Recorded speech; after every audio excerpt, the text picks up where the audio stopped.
सभी साथियों को नमस्कार। आज संविधान चर्चा के 5वें भाग में बहुत सामान्य जीवन का एक घटना को इस चर्चा में शामिल कर रहा हूं। दरअसल मेरा संविधान चर्चा पर वीडियो बनाने का जो सोच है वह यही है कि जो संविधान में वर्णित हमारे अधिकार हैं वह केवल काला अक्षर भैंस बराबर नहीं है, वह हमारे जीवन का एक हिस्सा है। उसमें दिए गए अधिकार हमारे जीवन में वह दिखना चाहिए। हम जब किसी से बात विचार करें तो संविधान में वर्णित कर्तव्य अधिकार दोनों हमारे स्वभाव से परिलक्षित होना चाहिए। आज जो विषय हम आपके सामने लाए हैं सामान्य जीवन का घटना है। उम्मीद है कि आपको अच्छा भी लगेगा और ऐसी परिस्थिति में हमको क्या करना है इसका भी एक सोच डेवलप होगा, क्योंकि जहाँ तक मेरा मानना है कि अधिकार के बारे में कमोबेश सब लोगों को पता है, लेकिन सबको यही लगता है कि ये सब लिखी हुई बातें हैं, ये होता नहीं है। संविधान चर्चा का मुख्य उद्देश्य यही है कि जो लिखित बातें हैं वही होगा। लिखित संविधान का अर्थ यही होता है कि हम पहले लिखेंगे, चर्चा करेंगे, चर्चा करने के बाद पास करेंगे और उसका अनुकरण करेंगे। किसी के मनमानी इसमें नहीं चलेगा, चाहे वो सरकार हो, सरकार के अधिकारी हो, पदाधिकारी हो, नागरिक हो, बड़े माफिया हो, गुंडा हो, कोई भी हो।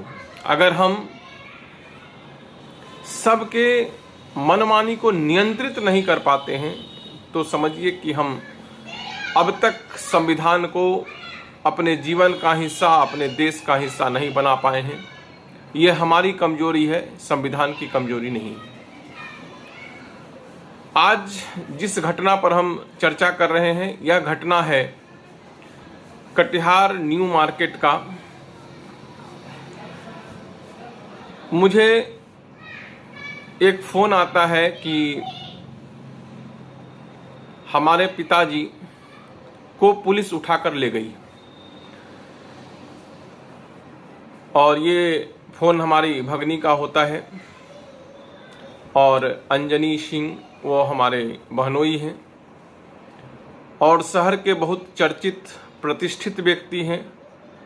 किसी भी प्रकार के अनैतिक काम में उनका कभी कोई चर्चा नहीं हुआ है। एक सौम्य, सुशील और मित्रवत व्यवहार करने वाले व्यक्ति के रूप में उनका शहर में परिचय है। और जब ये हमको पता चला कि ऐसे आदमी को पुलिस उठाकर ले गई है तो मैं खुद नहीं समझ पाया कि आखिर हुआ क्या, क्योंकि मैं तो उनको जानता हूँ, बहुत लंबे समय से जानता हूँ। तो मुझे पता चला कि वह सुबह सुबह मेरी दीदी के साथ जब पूजा करने के लिए जा रहे थे तो गेट पर एक हथकड़ी लगा हुआ मिला, जिसको वो तोड़ दिए। तोड़ करके पूजा करने चले गए। करने चले गए तो बाद में पुलिस आई। पुलिस ने कहा कि जो भाई आपको सदर थाना में बुलाया जा रहा है। तो वो गए तो मालूम हुआ कि भाई वहाँ के जो इंस्पेक्टर साहब हैं रघुनंदन बाबू, राघवेंद्र सिंह जी, सॉरी, उन्होंने उस हैंडकफ को, उस हथकड़ी को उनके दरवाजे पर लगाया था। और वहीं जो आसपास के जो लोग थे उन्होंने कहा कि भाई उनको कोई सूचना मिली थी कि जो मेरे जीजा जी के मकान में, अंजनी बाबू के मकान में एक बैंक है, कैनरा बैंक। सो कैनरा बैंक में कोई चोरी होने का सूचना था इंस्पेक्टर साहब को। उसको लेकर के उनकी टीम वहाँ आई थी, जो वहाँ पर लगे हुए सीसीटीवी में साफ दिख रहा है। और बैंक के सुरक्षा को लेकर के उन्होंने वहां पर हथकड़ी लगाया। बात कुछ कुछ समझ में आया, लेकिन वह जो बिल्डिंग है, उस बिल्डिंग में एक तल्ले पर बैंक है, पूरा बिल्डिंग बैंक का नहीं है, आवासीय परिसर है। ऊपर के बिल्डिंग में मेरे बहनोई सपरिवार रहते हैं, और पूरे बिल्डिंग में ताला लगा देना बैंक की सुरक्षा के लिए क्या जरूरी था? क्या उनके परिवार इससे असुरक्षित नहीं हो जाते हैं? मान लीजिए आग लग गया तो ये परिवार कहां भागेगा, कैसे भागेगा? कोई बीमार हो गया तो लेके निकल नहीं सकेंगे। तो दूसरी चीज, वहां पर कोई इतना बड़ा सीलिंग हुआ, ऊपर से लेकर नीचे तक किसी भी व्यक्ति को यह सूचना नहीं किया गया कि हम आपके बिल्डिंग को सील कर रहे हैं। ऊपर जो लोग रह रहे हैं उसको भी इसकी सूचना नहीं दी गई। फिर जहां पर ताला लगाया गया, बैंक का सुरक्षा का सवाल था, तो बैंक सुरक्षा के प्रति तो भाई पूरा देश गंभीर है।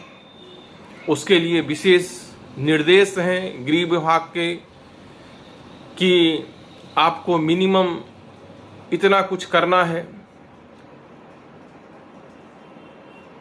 तो वो सारा चीज वहां नहीं दिख रहा था। वहां सील हुआ है, कोई सील का मुहर नहीं, कोई चौकीदार नहीं, एक आध पुलिस का कोई डिपोटेशन नहीं, और बैंक की सुरक्षा के लिए ये सब किया गया। तो और दूसरी बात कि उस ताला को तोड़ देने के कारण, जैसा कि मेरे बहनों भी बता रहे थे कि उस ताला बेजान सा था, हल्का सा हिलाया और वो टूट गया। और उसके लिए दिन भर पुलिस का जो भाषा है वो आपको पता है, माँ बहन की गाली मुंह पर रहती है। वहां पर वीडियो कैमरा लगा हुआ है। अगर 7 तारीख का घटना अगर देखना चाहेंगे कोई, तो मुझे लगता है कि वह जरूर वहां मिलेगा। तो भाषा को लेकर के तो जो है सो तो है ही। आप किसको पकड़ कर लाए हैं, किसको बुलाए हैं, इसका भी कोई कद्र नहीं है कि यह व्यक्ति आपराधिक प्रवृत्ति का है या सामान्य जीवन जी रहा व्यक्ति है। अगर यह व्यक्ति आज किसी वजह से हमारे थाना परिसर में आया है, तो यह यहां से जब निकलेगा तो थाना के बारे में क्या सोचेगा, क्या मैसेज जाएगा? इस संबंध में राघवेंद्र जी को चिंता नहीं थी, क्योंकि पुलिस अपने बारे में जानती है कि लोग हमारे बारे में क्या सोचते हैं, और इसीलिए बेखौफ बिना किसी औपचारिकता के ये अपनी सहज भाषा का उपयोग करते हैं, जिससे कोई भी सामान्य व्यक्ति असहज ही नहीं हो जाए, मेंटली इतना परेशान हो जाए कि 10-15 दिन तक तो नींद ही नहीं आएगा, अगर आप सामान्य व्यक्ति हैं तो। हमने इसकी शिकायत लेकर डीएसपी साहब के पास गए। डीएसपी साहब भी बोले कि देखिए भाई, हथकड़ी तो पुलिस का ही होता है। अब समझिए कि हथकड़ी बाजार में सामान्य रूप से उपलब्ध है, 500, 600, 700 रुपया में आराम से मिल जाता है। डीएसपी साहब उसको पुलिस का सिंबल मानते हैं, हो सकता है, और ये भी सामान्य चर्चा भी यही है कि हथकड़ी पुलिस ही इस्तेमाल करती है। उनकी अपेक्षा था कि भाई जब वहां लगा हुआ था, आप एक छोटा सा ढेला भी फेंकते हैं तो आप पुलिस को खबर करते हैं, आपने उसको तोड़ा तो पुलिस को खबर क्यों नहीं किया? ये एक सामान्य सवाल लगता है, और लगता है कि डीएसपी साहब को ये सवाल पूछना चाहिए था, और वो पूछे। हम लोगों ने इसके लिए उनसे माफ़ी मांगा कि हाँ, गलती हुआ है कि हम हथकड़ी को देखते हुए भी पुलिस को खबर नहीं की और उसको तोड़ करके, हो सकता है उनकी उस वक्त क्या मानसिक स्थिति रही होगी, तोड़ करके उन्होंने पूजा पाठ का अपना काम किया। अब विषय यह है कि एक सामान्य नागरिक गलती किया है, उसके लिए आपने गाली गलौज किया, उसके लिए आपने दिन भर उनको बैठा करके रखा, उसके लिए आपने जो हथकड़ी टूटा बाजाबते उसको मंगवा करके लिया कि भाई सरकारी सामान था इसलिए आपको देना ही पड़ेगा। तो लेकिन एक सामान्य नागरिक गलती कर सकता है, ये बात तो हम समझ गए, लेकिन हमारा पुलिस कैसे गलती कर सकता है ये हम समझना चाहते हैं कि अगर हमारा पुलिस गलती कर सकता है तब तो फिर कोई भी व्यक्ति गलती कर सकता है। तो हमने इस विषय को लेकर बिहार सरकार के द्वारा लोक शिकायत निवारण, जो कि हमारे माननीय मुख्यमंत्री का एक बहुत चर्चित ताकत है जो उन्होंने आम आदमी को दिया है, उसके तहत हमने इस बिंदु को लोक शिकायत निवारण पदाधिकारी के समक्ष उठाया। हम जानना चाहे कि जो पुलिस यह अपेक्षा करती है कि एक सामान्य नागरिक 100% करेक्ट होना चाहिए, वह पुलिस इस मामले में कितना सही थी। तो मैंने सिर्फ कुछ बिंदुओं पर उनसे सवाल जवाब किया है जो आपके समक्ष लाना चाहता हूं, और वह इसलिए लाना चाहता हूं कि संबंधित पदाधिकारी ने सूत्रों के माध्यम से, जो एक प्रेस के पत्रकार हैं और अंजनी बाबू के भतीजा भी लगते हैं, से खबर किया कि आपने जो शिकायत किया है वह इस बात को दर्शाता है कि आप एडमिनिस्ट्रेशन से लड़ना चाहते हैं। तो मैं सीधा बात बताता हूं कि अगर आपने नियम का पालन किया है और हमने नियम के तहत शिकायत किया है तो इसको एडमिनिस्ट्रेशन के खिलाफ नहीं लेना चाहिए, इसे आपको अपने खिलाफ लेना चाहिए।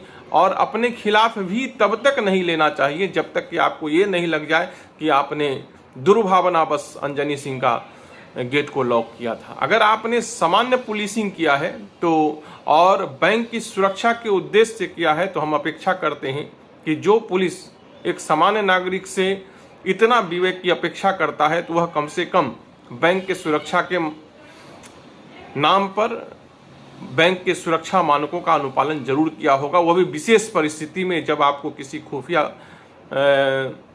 सूत्रों से यह पता चला है कि बैंक में कोई चोरी होने वाली है या कुछ होने वाला है वहां पर घटना। तो ऐसे में तो एक विशेष सुरक्षा का तो हम अनुमान करते ही हैं। तो मैंने पहला सवाल यही रखा है कि क्या उस बिल्डिंग को विधिवत सील किया गया था। दूसरा सवाल यह है कि क्या इसकी सूचना उस भवन में रहने वाले को दिया गया था। तीसरा यह था कि अगर यह बैंक के सुरक्षा के उद्देश्य से किया गया था तो क्या बैंक सुरक्षा के लिए जो निर्देशित एसओपी है उसका अनुपालन किया गया। चौथा बिंदु यह है कि क्या बैंक के सुरक्षा के नाम पर उस भवन में रहने वाले सभी व्यक्ति को असुरक्षित करना जरूरी था। उसके बाद है कि क्या इंस्पेक्टर साहब ने सील करने के सभी नियमों का पालन किया था।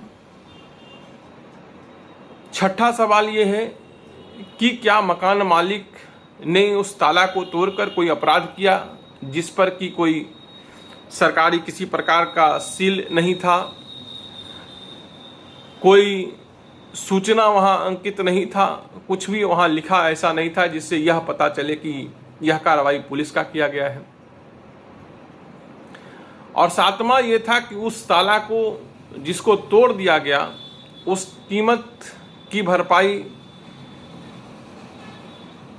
अगर वह सरकारी था तो क्या इंस्पेक्टर साहब के तनख्वाह से हुआ या मकान मालिक से उसका भुगतान लिया गया। अगर उसका भुगतान मकान मालिक से लिया गया है तो किस नियम के तहत लिया गया है। क्या मकान मालिक पर कोई प्राथमिकी दर्ज हुई है, अगर दर्ज हुई है तो किस दफा में दर्ज हुआ है, किस सेक्शन में दर्ज हुआ है।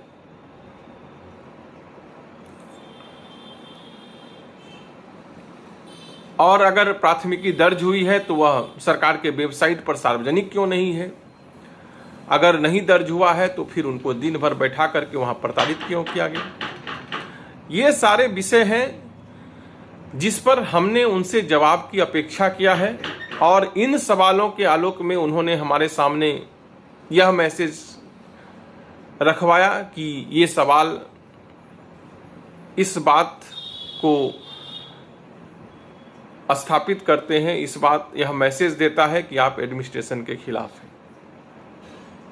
तो मैं साफ कहता हूं कि यह जो शिकायत की गई है यह भारत सरकार के नियमों के अनुसार, बिहार सरकार के नियमों के अनुसार किया गया है। बस इसमें इतना ही जानना चाहते हैं कि आपने जो कार्रवाई किया है वह बिहार सरकार के नियमों के तहत हुआ है या नहीं हुआ है। अगर ये सवाल हम नहीं करेंगे तो मुझे पता है कि और कोई नहीं करेगा। फिर संविधान चर्चा सिर्फ चर्चा का विषय रह जाएगा, ये हमारे जीवन का हिस्सा नहीं बन पाएगा। यह बात मैं इसलिए भी रखा कि उस दिन, जिस दिन यह घटना हुई थी, मैंने शहर के हर गणमान्य व्यक्ति को फोन किया और सबसे आश्चर्य की बात है कि उसमें इंस्पेक्टर साहब का कोई प्रतिक्रिया नहीं था। ऐसा नहीं था कि वह किसी सामान्य नागरिक से बात कर रहे हैं, ऐसा लग रहा था कि जैसे वह किसी आतंकवादी से बात कर रहे हैं। हो सकता है कि हमारा सोच या अपेक्षा विशेष परिस्थिति में विशेष हो, क्योंकि वो हमारे बहनोई थे, तो हमको लगता था कि भाई उनको पुलिस को कुछ विशेष व्यवहार करना चाहिए। हो सकता है उनका जो अपना प्रोटोकॉल हो उसके हिसाब से सही किया हो, लेकिन ये तो जानने का हमारा हक है कि हाँ, उन्होंने सचमुच प्रोटोकॉल के तहत किया था कि नहीं किया था। अगर ये सवाल नहीं किए जाएंगे, अगर उनका व्यवहार एक पदाधिकारी के रूप में गलत था, तो आए दिन पुलिस इस प्रकार का घटना करके लोगों को, सम्मानित लोगों को प्रताड़ित करती रहेगी और हम संविधान चर्चा करते रह जाएंगे। साथियों, क्योंकि यह घटना आप सबके नज़र में है, इसलिए इस बात को मैं, इस पर जो अद्यतन स्थिति था वह मैं आपको बताया, क्योंकि यह कल परसों की घटना है। तो मैं सोचा कि इसको सार्वजनिक करना जरूरी है, क्योंकि आजकल जो हो रहा है सरकार के स्तर पर, ऐसे में एडमिनिस्ट्रेशन पर अविश्वास भी बढ़ा है और जो बिंदु उनके तरफ से आया है वह निश्चित रूप से निराश करने वाला है। फिर भी उम्मीद है कि हम लोग आपस में सहयोग कर इस मुद्दे पर एक सकारात्मक हल करेंगे और उम्मीद करेंगे कि पुलिस और नागरिक के बीच एक अच्छा संवाद स्थापित हो पाएगा। अगर ये ऐसा हो पाता है तो संविधान चर्चा का यह पहला कामयाबी होगा। इसी के साथ आज का यह वीडियो मैं यहीं समाप्त करता हूं। उम्मीद करता हूं कि पूर्व की भांति ही आप इस वीडियो को अपना प्यार देंगे, इसे शेयर करेंगे, अधिक से अधिक मित्रों में भेजेंगे, चैनल को सब्सक्राइब करेंगे और अपना विचार से हमको अवगत कराएंगे, ताकि इस चर्चा को आपके जीवन के साथ हम जोड़ सकें और आज जो आप रोज समस्या का सामना कर रहे हैं उसमें संविधान, नियम, कानून आपका कैसे मदद कर सकता है, हम उससे आपको अवगत करा सकें। आपकी व्यवहारिक समस्याओं का समाधान का परिचय हम इस वीडियो के माध्यम से कराना चाहते हैं। उम्मीद है आपका सहयोग मिलता रहेगा। जय हिंद, जय भारत।